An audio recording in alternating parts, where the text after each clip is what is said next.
اس کے چھوڑ جانے کے بعد میں ہر وقت شراب کے نشے میں رہنے لگا، کیونکہ تب مجھے لگتا تھا کہ شراب ہی میرے درد کی دوا ہے۔ ایک دن میں شراب کے نشے میں دوست کے گھر سے واپس اپنے گھر آ رہا تھا کہ راستے میں میری موٹر سائیکل کا ایکسیڈنٹ ہو گیا۔ ایکسیڈنٹ ہوتے ہی میں بے ہوش ہو گیا۔ جب مجھے ہوش آیا تو میں بالکل ٹھیک تھا، مگر جب میں نے چاروں جانب دیکھا تو میں کسی مسجد میں تھا۔ میں فوراً وہاں سے بھاگ کر سیدھا اپنے گھر آ گیا۔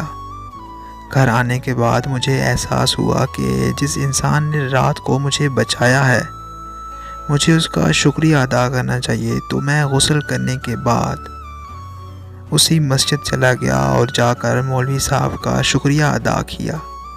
مولوی صاحب نے میرے کندھے پر ہاتھ رکھتے ہوئے پوچھا کہ اے اللہ کے بندے، کیا ہوا تھا؟ تم مسجد سے بھاگ کیوں گئے تھے؟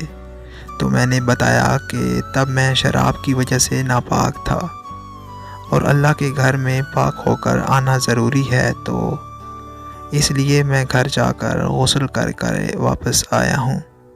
تو مولوی صاحب نے کہا، ہاں تمہاری بات ٹھیک ہے، لیکن تم کس اللہ کی بات کر رہے ہو؟ تو میں نے جواب دیا کہ اللہ تو ایک ہی ہے، جو آپ کا ہے وہی میرا ہے۔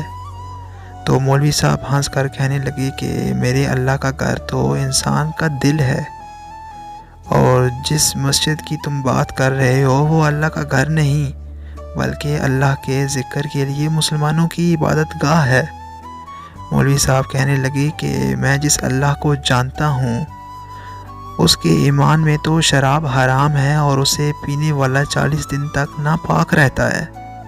مولوی صاحب کی باتیں سن کر میری آنکھوں سے آنسو بہنے لگے اور میں نے فوراً سجدے میں جا کر شراب سے توبہ کر لی۔ مولوی صاحب میری طرف دیکھ کر مسکرائے اور کہنے لگے کہ بے شک اللہ تعالیٰ جسے چاہتا ہے ہدایت بخشتا ہے۔ پھر عشق حقیقی میں سمجھ آیا کہ سکون کیا ہوتا ہے۔ یہ بھی سمجھ آیا کہ عشق مجازی میں دھوکہ کھانے کے بعد عشق حقیقی کے سوا کوئی دوا دل کو راحت نہیں بخش سکتی۔